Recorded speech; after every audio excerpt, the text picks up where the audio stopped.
Assalamualaikum warahmatullahi wabarakatuh. Wahai sahabat beriman yang dirahmati Allah, Ya'juj dan Ma'juj adalah sebutan untuk kaum keturunan Nabi Adam alaihi salam yang menjadi salah satu pertanda datangnya hari kiamat. Mereka digambarkan sebagai kaum yang gemar berbuat kerusakan di muka bumi. Tidak ada yang bisa menghalangi kedatangannya, kecuali hanya Allah Subhanahu wa Ta'ala. Kisah mengenai Ya'juj dan Ma'juj tertera di Al-Quran dalam surah Al-Kahfi ayat 92-98 dan kemunculannya kembali dinyatakan dalam surah An-Anbiya ayat 96-97. Menurut para ulama, Ya'juj dan Ma'juj memiliki arti mengering dan mengeras secara natural, dan ketika mereka datang dengan cepat serta tergesa-gesa, membuat keadaan goncang, kemudian tidak ada orang yang sanggup menghadapi mereka, maka harus lari dari mereka. Kemunculan makhluk ini akan membuat hidup manusia bertambah sengsara karena sifatnya yang merusak dan suka membuat kekacauan di mana-mana. Selain itu, Ya'juj Ma'juj jumlahnya sangat banyak sehingga banyak air yang habis diminum olehnya. Demikian pula dengan makanan yang dalam sekejap akan dihabiskannya.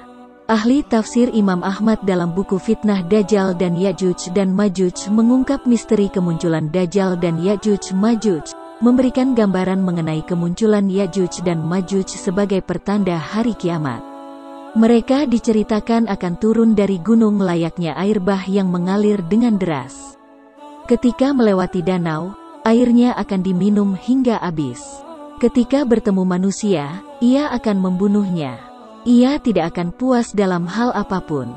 Dari An-Nuwas, Rasulullah Shallallahu Alaihi Wasallam bersabda, kemudian Allah Subhanahu Wa Ta'ala mengeluarkan Ya'juj dan Ma'juj. Mereka turun dengan cepat dari bukit-bukit yang tinggi. Setelah itu gerombolan atau barisan pertama dari mereka melewati Danau Tabariyah dan meminum habis semua air dalam danau tersebut.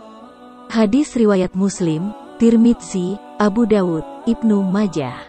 Mengenai kemunculan Ya'juj dan Ma'juj dijelaskan Allah Subhanahu wa Ta'ala dalam Al-Quran Surah An-Anbiya ayat 96-97, yang artinya, hingga apabila dibukakan tembok Ya'juj dan Ma'juj, dan mereka turun dengan cepat dari seluruh tempat yang tinggi. Dan, sudah dekatlah kedatangan janji yang benar, kiamat, maka tiba-tiba terbelalaklah mata orang kafir. Mereka berkata, aduhai, celakalah kami, sesungguhnya kami adalah dalam kelalaian mengenai ini, bahkan kami adalah orang yang zalim. Kemunculan Ya'juj dan Ma'juj memang berperan untuk menciptakan kekacauan dan kerusakan dengan takdir yang telah ditetapkan oleh Allah Subhanahu wa Ta'ala. Hal tersebut sudah menjadi ciri khas mereka yang bahkan tidak lagi memiliki waktu untuk beribadah. Perihal asal-usul Ya'juj dan Ma'juj masih menimbulkan perdebatan. Ada yang menyebut mereka ini berasal dari bangsa China, Mongol, Tartar. Ada pula yang menyebutkan dalam sebuah riwayat bahwa Ya'juj dan Ma'juj merupakan keturunan Yafits, putra Nabi Nuh, alaihi salam. Mereka tidak tinggal di alam gaib seperti malaikat dan jin. Sosoknya tidak digambarkan secara gamblang dalam Al-Quran. Sebagian ahli tafsir bahkan menginterpretasikannya sebagai simbol dari perangai manusia yang buruk saja. Mereka digambarkan sebagai kaum yang menghabiskan waktunya untuk mengumpulkan kekayaan, merusak sumber daya alam, tidak pandai bersosialisasi, dan tidak pintar dalam ilmu pengetahuan. Dulunya mereka hidup di muka bumi ini sebagai manusia normal, namun mereka suka membuat keributan dan kerusakan. Mereka terus beranak pinak, tidak meninggal satu orang dari mereka kecuali lahir 1000 orang lebih. Namun, Allah Subhanahu wa Ta'ala telah membentengi mereka dari kita dengan menakdirkan kemunculan Nabi Zulkarnain alaihi salam yang membuat benteng penahan Ya'juj dan Ma'juj. Allah Subhanahu wa Ta'ala meriwayatkan kisah tersebut dalam surat Al-Kahfi ayat 93-99. Sebagaimana dikisahkan dalam surah Al-Kahfi, Allah Subhanahu wa Ta'ala mengutus Nabi Zulkarnain alaihi salam untuk menghentikan kerusakan yang diperbuat Ya'juj dan Ma'juj. Menurut ulama fikih Syekh Muhammad Arsyad Al-Banjari dalam buku Teologi Al-Banjari karangan Hairil Anwar, mereka muncul sebagai kelompok perusak bumi setelah Dajjal. Sesuai dengan firman Allah Subhanahu wa Ta'ala dalam Quran Surah Al-Kahfi ayat 94 yang artinya, mereka berkata, "Wahai Zulkarnain, sungguh, Ya'juj dan Ma'juj itu makhluk yang berbuat kerusakan di bumi, maka bolehkah kami membayarmu imbalan agar engkau membuatkan dinding penghalang antara kami dan mereka?" Nabi Zulkarnain, alaihi salam, juga ditugaskan mendirikan bangunan atau dinding yang terbuat dari tembaga dan besi. Bangunan tersebut yang nantinya digunakan mengurung Ya'juj dan Ma'juj dan baru akan terbuka menjelang hari kiamat. Allah Subhanahu wa Ta'ala berfirman dalam Al-Quran Surah Al-Kahfi ayat 95 yang artinya, Dia, Zulkarnain, berkata, "Apa yang telah dikuasakan kepadaku oleh Tuhanku lebih baik daripada apa yang kamu tawarkan. Maka, bantulah aku dengan kekuatan agar aku dapat membuatkan tembok penghalang antara kamu dan mereka." Dan Allah Subhanahu wa Ta'ala berfirman dalam Al-Quran Surah Al-Kahfi ayat 96 yang artinya, "Berilah aku potongan-potongan besi, hingga ketika potongan besi itu telah terpasang sama rata dengan kedua puncak gunung itu, Dia, Zulkarnain, berkata, tiuplah api itu. Ketika besi itu sudah menjadi merah seperti api, dia pun berkata, berilah aku tembaga yang mendidih agar kutuangkan ke atasnya besi panas itu." Hingga saat ini tempat pengurungan Ya'juj dan Ma'juj yang dibuat oleh Nabi Zulkarnain alaihi salam ini tidak ada yang tahu persis keberadaannya. Di antara penemuan yang paling memungkinkan adalah situs tembok Zulkarnain di Georgia Utara dan Rusia Selatan. Lebih tepatnya terletak di Kaukasus, di bagian tengah Greater Caucasus Mountains. Abul Kalam mengatakan tembok Darial memiliki tumpukan tinggi yang terbuat dari campuran besi dan tembaga. Warga sekitar berspekulasi, tumpukan besi berlapis tembaga itu dimaksudkan untuk mengisi lubang yang ada. Mereka takut mengusik itu, karena mereka telah mendengar dan mengetahui cerita tentang keberadaan Ya'juj dan Ma'juj dalam cerita turun-temurun. Dalam hadis yang diriwayatkan dari Zainab binti Jahsy, istri Nabi, Rasulullah menyatakan, tembok yang dibangun oleh Zulkarnain telah berlubang sebesar telur ayam. Rasulullah melengkungkan jari telunjuk dengan ibu jari tangan. Karena itu, umat manusia akan mengalami celaka karena Ya'juj dan Ma'juj ini berhasil menembus tembok tersebut.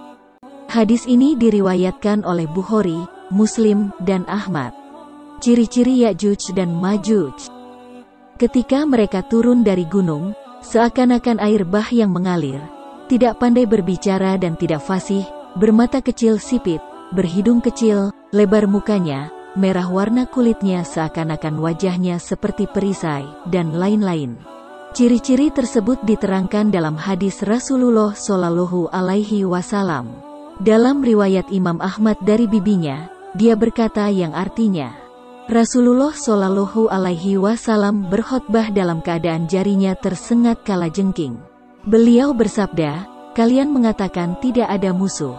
Padahal sesungguhnya kalian akan terus memerangi musuh sampai datangnya Ya'juj dan Ma'juj." Lebar mukanya, kecil sipit matanya, dan ada warna putih di rambut atas. Mereka mengalir dari tempat-tempat yang tinggi, seakan-akan wajah-wajah mereka seperti perisai.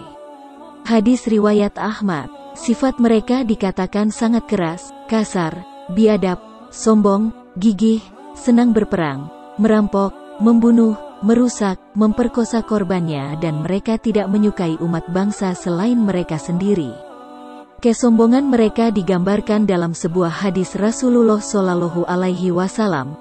Ketika mereka telah berhasil membunuh seluruh penduduk bumi, maka mereka melemparkan anak panah dan tombak ke atas awan. Kemudian mereka beranggapan bahwa mereka telah berhasil membunuh penduduk langit para malaikat, karena anak panah dan tombak mereka kembali dengan berlumuran darah. Rasulullah Shallallahu Alaihi Wasallam juga menyebut mereka sebagai bagian dari barisan pasukan penghuni neraka. Rasulullah Shallallahu Alaihi Wasallam bersabda, Allah Subhanahu wa Ta'ala berfirman kepada Nabi Adam, keluarkan pasukan penghuni neraka. Maka Nabi Adam bertanya, apa itu pasukan penghuni neraka? Allah Subhanahu wa Ta'ala berfirman, mereka dari setiap 1000 orang, 999 orang. Kemudian para sahabat bertanya, "Siapa yang satu ini, wahai Rasulullah?" Aku menjawab, "Bergembiralah, sesungguhnya penghuni neraka itu dari kalian satu dan dari Ya'juj dan Ma'juj 1000. Hadis riwayat Bukhari. Binasanya kaum Ya'juj dan Ma'juj. Pada akhirnya, atas izin Allah kaum Ya'juj dan Ma'juj ini akan dibinasakan dari bumi. Ketika Nabi Isa alaihi salam turun ke bumi, setelah berhasil membunuh Dajjal, beliau bersama kaum mukmin akan menghadapi keberingasan Ya'juj dan Ma'juj. Beliau berdoa kepada Allah agar membinasakan kaum perusak tersebut. Dalam hadis An-Nawas bin Saman radhiyallahu anhu, di dalamnya disebutkan bahwa Allah memberitahukan kepada Nabi Isa akan keluarnya Ya'juj dan Ma'juj yang tidak ada seorang pun mampu memerangi mereka.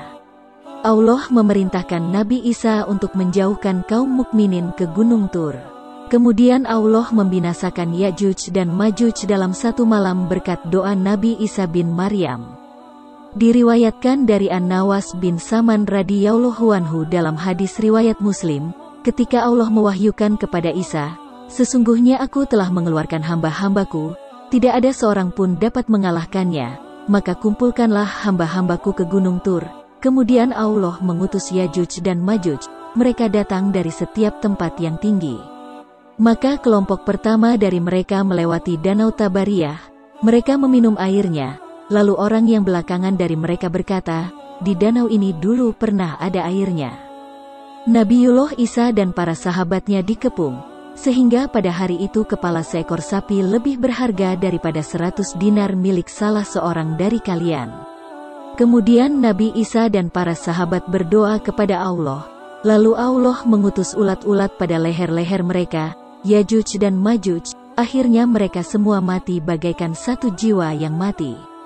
Kemudian Nabiullah Isa dan para sahabatnya turun dari gunung ke bumi, dan ternyata mereka tidak mendapati satu jengkal pun di bumi kecuali penuh dengan bau busuk dan bangkai mereka. Selanjutnya Nabi Isa dengan para sahabatnya berdoa kepada Allah, maka Allah mengutus sekelompok burung yang lehernya bagaikan leher unta, lalu burung tersebut mengambil dan melemparkan bangkai-bangkai itu kemana saja sesuai dengan kehendak Allah. Hadis riwayat Muslim. Kisah lain diriwayatkan dari Abdullah bin Mas'ud radhiyallahu anhu dalam hadis riwayat Al-Hakim. Dia berkata, ketika malam diisrakannya Rasulullah, beliau berjumpa dengan Nabi Ibrahim, Musa, dan Isa alaihimussalam. Lalu mereka membicarakan tentang kiamat hingga beliau bersabda, maka mereka mengembalikan pembicaraan kepada Isa. Lalu beliau, Isa, menyebutkan terbunuhnya Dajjal. Kemudian berkata, selanjutnya manusia kembali ke negeri-negeri mereka, lalu dihadang oleh Ya'juj dan Ma'juj yang berdatangan dengan cepat dari setiap tempat yang tinggi. Mereka tidak akan melewati air kecuali meminumnya, tidak juga melewati sesuatu kecuali menghancurkannya. Kemudian mereka, para sahabat Isa, meminta pertolongan kepadaku, lalu aku berdoa kepada Allah, maka Allah membinasakan mereka. Selanjutnya bumi menjadi bau karena bangkai mereka. Kemudian mereka, para sahabat Isa, memohon kepadaku, lalu aku berdoa kepada Allah. Akhirnya Allah mengirimkan hujan dari langit yang membawa dan melemparkan jasad-jasad mereka ke lautan. Hadis riwayat Al-Hakim. Demikian sekelumit kisah kemunculan Ya'juj dan Ma'juj dan dibinasakan jelang hari kiamat. Semoga kisah ini menambah keimanan kita.